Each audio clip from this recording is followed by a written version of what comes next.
Pedi e recebereis. Caríssimos irmãos e irmãs, estamos celebrando o 17º domingo do tempo comum e a liturgia da palavra nos fala sobretudo no tema da oração. Na primeira leitura, retirada do livro de Gênesis, nós vimos a figura de Abraão. Abraão que se coloca em oração.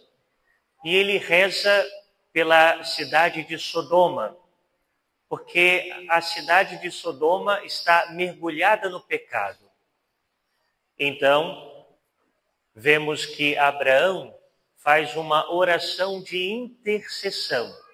Ele intercede por aquela cidade para que ela não seja destruída. Por isso, então, ele começa a dizer: Senhor, se houver 50 justos na cidade, o Senhor a destruirá? E Deus diz: não, se houver 50 justos, eu não a destruirei. E ele continua: e se houver 45 justos? Deus diz: não destruirei. E ele com ousadia continua: e se houver 30, 20, 10 justos? E Deus diz: se houver 10 justos, eu não a destruirei. Ora, aqui nós aprendemos a importância de levar a nossa oração, o nosso pedido a Deus. A importância da oração de petição e a importância da oração de intercessão. Muitas vezes, quando nós estamos necessitando de algo, nós dizemos a alguém que professa a nossa fé: você pode rezar por mim? Quantas pessoas vêm até o padre para dizer: padre, reze por essa intenção, reze por essa outra intenção? A oração de intercessão. Deus ouve a nossa oração para favorecer a outros. Mas outra coisa importante que também vimos nessa leitura é que Abraão, ele se coloca diante de Deus com muito respeito, com muita devoção. Ele diz: Senhor, eu que não sou nada, eu que sou apenas cinza, me coloco diante de ti para te pedir.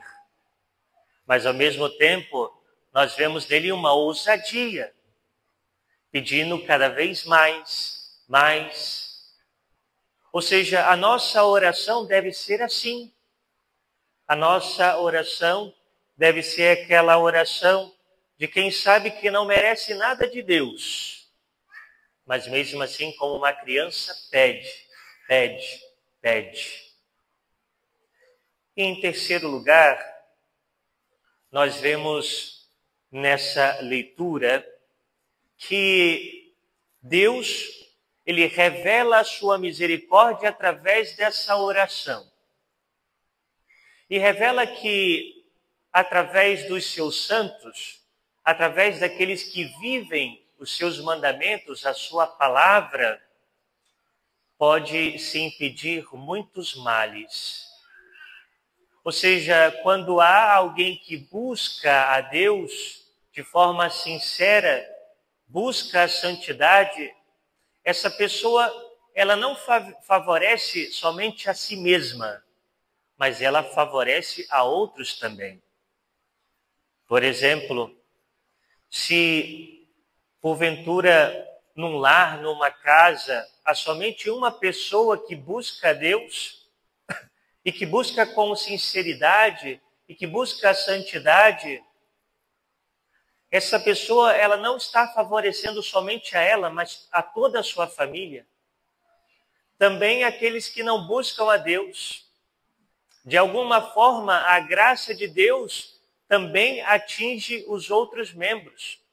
De alguma forma, Deus também coloca a sua proteção nos demais. E pode acontecer que, por vezes, Deus não deixa acontecer males naquele lar, naquela família, Porque ali há alguém que busca Deus. Porque ali há alguém que busca a santidade. Veja, meus irmãos, nós poderíamos, talvez, olhando para este mundo, perguntar: ora, há tanta violência, tantas guerras em tantos lugares do mundo, nós vemos tanta indiferença, tanta falta de amor. Será que não seria melhor Deus voltar e acabar com isso tudo? Talvez esse seria o nosso questionamento. Mas a resposta de que Deus não vem para destruir a todos, porque há sempre justos, há sempre homens e mulheres que buscam a santidade, que agradam o coração de Deus. E esses homens e essas mulheres sustentam aqueles que são maus, aqueles que não querem saber de Deus. Por isso, Deus faz nascer o sol para os bons e para os maus. Deus faz chover para os bons e para os maus. Porque Jesus, Senhor nosso Deus, Ele não quer a morte do pecador, mas que ele volte, se converta, mude de vida. É isso que Deus quer. E depois, na segunda leitura, tirada da carta de São Paulo aos Colossenses, São Paulo, ele nos revela que antes da vinda de nosso Senhor Jesus, havia uma conta que a humanidade tinha que pagar com Deus. Que conta era essa que a humanidade devia pagar? A conta do pecado. Porque todos nós, herdamos o pecado dos nossos primeiros pais, Adão e Eva. Ou seja, o pecado adentra na humanidade. E antes de nosso Senhor Jesus, havia como que um muro que separava o homem de Deus. O homem não alcançava a Deus por causa do pecado original. O homem não alcançava a justificação diante de Deus por causa do pecado original. E São Paulo vai nos dizer: existia contra nós uma conta a ser paga, mas ele a cancelou. Quem foi que cancelou? Jesus. Apesar das obrigações legais, isto é, apesar de que nós que deveríamos pagar essa conta, porque não é de Deus, é nossa, ele a eliminou, pregando-a na cruz. Ele eliminou a nossa conta, pregando-a na cruz. Através da sua cruz e ressurreição, ele nos liberta do pecado. Ele nos resgata. Ele paga a nossa dívida com o derramamento do seu sangue na cruz. O valor da nossa dívida que foi paga é todo o sangue de Jesus na cruz. Aí está, meus irmãos.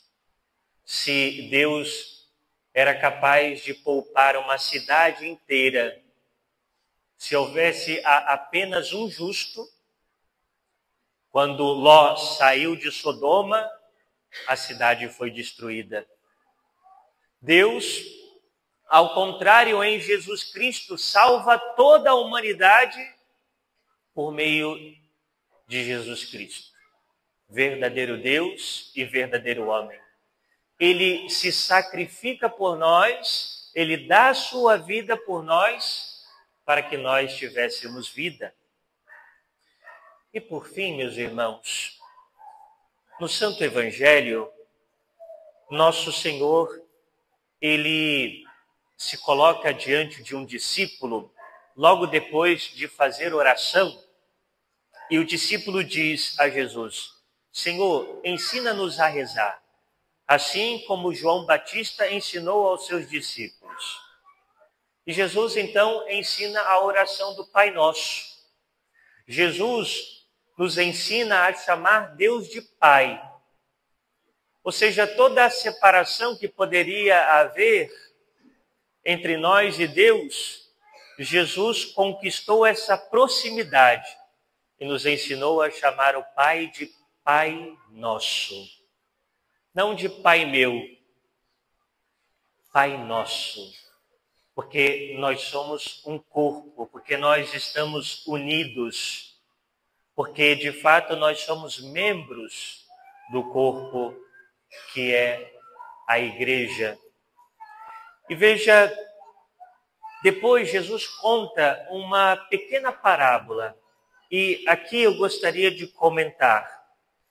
Jesus, ele diz o seguinte: se, por exemplo, um homem bate na porta de um amigo à meia-noite e diz para ele o seguinte: você pode me emprestar aí 3 pães? Você pode preparar um cafezinho, me dar um café, um pouquinho de manteiga, né, etc., para me levar lá para o meu amigo que chegou agora. E eu não tenho nada para dar para ele, está tudo fechado, meia-noite, está tudo fechado. Aí ele já está na cama, os filhos também já estão na cama, todo mundo preparado para dormir. Os filhos já devem estar até dormindo já. Aí ele fala: pelo amor de Deus, amanhã é segunda-feira, dia de trabalho. Você vem bater na porta meia-noite? Não, me ajuda aí, por favor, preciso, tal, não sei o quê. Aí Jesus diz o seguinte: se essa pessoa que está em casa não atendeu o amigo por ser amigo, ele vai atender porque o amigo vai insistir. Ele não vai sair daí enquanto ele não sair da cama e levar o que ele quer. Ah, tá bom, já que você insiste, levanta aí, né? Vamos lá, pega o pão aí, pega o café, leva isso aí. Né? Por que Jesus conta essa parábola? Jesus está ensinando que a nossa oração, ela deve ser perseverante. A nossa oração, ela deve ser contínua. Ou seja, ninguém pode deixar de fazer oração. Se alguém deixa de fazer oração, a nossa fé desfalece, a nossa fé mingua, acaba. A oração é o fogo que faz queimar, diríamos assim, a chama da nossa fé. E se nós não rezamos, se não falamos com Deus, vamos nos sentindo cada vez mais distante de Deus. E por mais que muitas das coisas que pedimos a Deus possa não acontecer, Jesus, ele nos ensina a insistir na oração. Porque isso fará com que nós sejamos provados na fé. Isso fará com que nós cresçamos na fé. Que, de fato, coloquemos a nossa vida diante de Deus. Jesus, ele nos diz: pedi e recebereis, procurai e encontrareis, batei e vos será aberto, pois quem pede recebe, quem procura encontra, e para quem bate se abrirá. Ou seja, quem pede recebe, quem procura vai achar. Nosso Senhor está dizendo: é necessário perseverar, insistir na oração. Deus ouve a nossa voz. E a oração, ela deve se dar no cotidiano das nossas vidas, e não só na missa dominical. Todos os dias. Ter um tempo para rezar, um tempo para falar a sós com Deus, para rezar o Santo Terço, para meditar a palavra de Deus, para ler um livro de espiritualidade. Ou seja, oração. Ter vida de oração.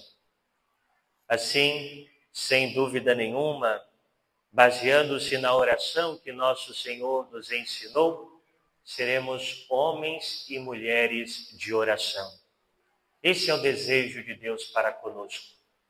Vamos pedir a intercessão da Virgem Maria ela que guardava tudo no seu coração, meditava no seu coração as palavras de Jesus, as palavras do Senhor.